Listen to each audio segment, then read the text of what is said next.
দিনাজপুরের কাহারোল উপজেলায় অভিযান চালিয়ে ৮৮ কেজি গাঁজাসহ ২ মাদক কারবারিকে গ্রেফতার করেছে পুলিশ। এই ঘটনায় আরও একজন পলাতক রয়েছেন।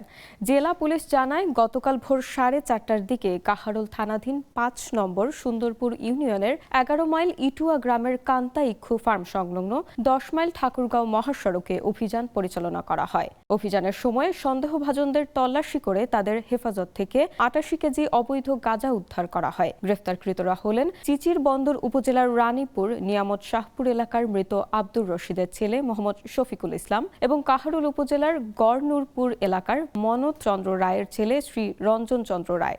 কাহারোল থানার ভারপ্রাপ্ত কর্মকর্তা সেলিমুর রহমান সেলিম জানান, এই ঘটনায় মাদকদ্রব্য নিয়ন্ত্রণের আইনে একটি মামলা দায়ের করা হয়েছে। একই সঙ্গে পলাতক অপর আসামিকে গ্রেফতারের চেষ্টা চলছে।